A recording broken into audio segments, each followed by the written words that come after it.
If there's one topic that's heavily talked about, no matter the experience you have with Phantom Forces, it's definitely setting. Whether you're completely new to the game or have a moderate amount of experience, chances are you've looked up Phantom Forces' best settings at least once. I mean, with the countless video on the topic already, clearly the default has some problems, so today I'm going to outline why Phantom Forces' default settings suck.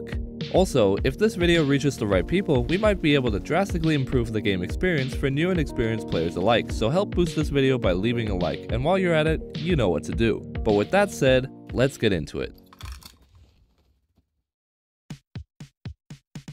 Starting off with game settings, the few settings in here may seem minimal and completely up to preference, but you'd be surprised how much these few settings actually affect your game experience. For example, let's begin with FOV. And while I understand FOV is entirely subjective, you gotta understand that it objectively allows you to see more around you than you otherwise would. Let me give you an example. In Phantom Forces, it's not uncommon for people to camp in corners, especially on maps like Metro or Highway Lot. With 80 FOV, common beginner guns like the Colt LMG and Intervention cover up a lot of screen space, which in some situations can entirely cover an enemy on your screen. This is why I propose the default FOV for the game be raised to 95, as with that you are able to see the stock of most if not all guns in the game, meaning no big irons, scopes, or reticles will clutter up your screen and cover what could be potential enemies hiding in plain sight. Now, while it may make sense for other devices, double tap sprint being enabled by default just doesn't really make any sense on PC, because not only is it an incredibly niche way of playing that almost no one uses, but the way it interacts with the game's various movement techniques pretty much puts you at a disadvantage when trying to perform them. Lastly, the default sensitivity is just completely unreal, especially for people playing for the first time, as I would argue the average new player goes into Phantom Forces with the default Roblox camera sensitivity alongside a mouse set to around 800 dpi. And I don't think I need to explain further than this clip. Yeah.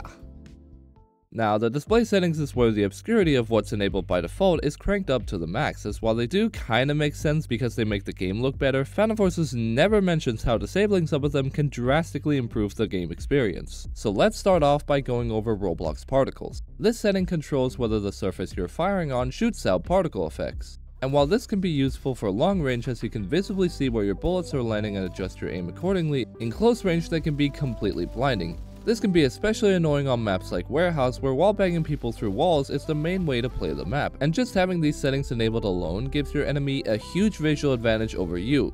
Now, while some visual settings being an objective disadvantage is debatable, a setting that can literally lag your game is not. This setting is known as first-person bullet casings, and while it isn't a huge deal for guns with average mag sizes like assault rifles, it quickly becomes one when using LMGs. As proved by the Roblox lag test game, the more moving parts there are in-game, the laggier your game experience gets, which is why first-person bullet casings being enabled by default puts users at a significant lag disadvantage when using guns like LMGs, as not only do the bullet casings interact properly with map geometry, but they also have collision with each other.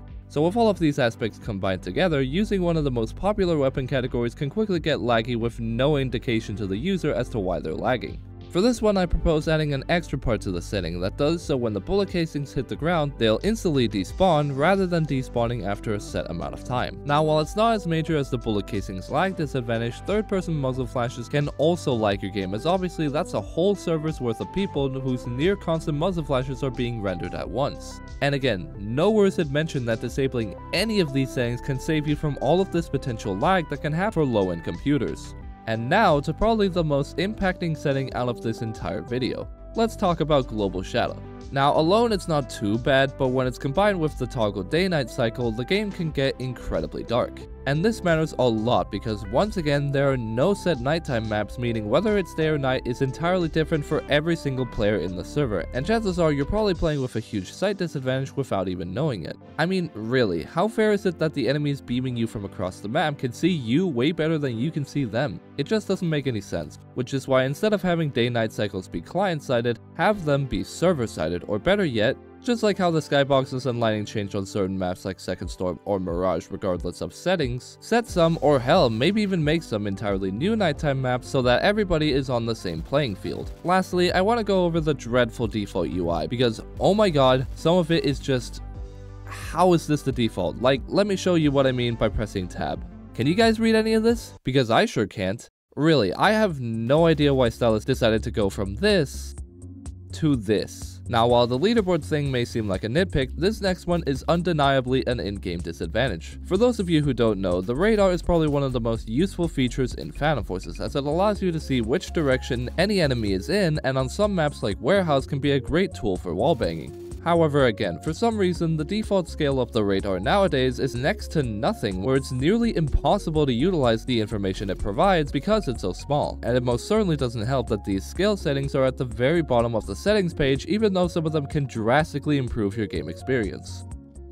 And with that, those are all the settings enabled by default that I think are either problematic or should be adjusted for better clarity and user experience. Also, if you clicked on this video waiting for me to list out the best settings to use in current year, I've actually already covered that in my Phantom Forces guide video linked in the description below. But until next time, peace.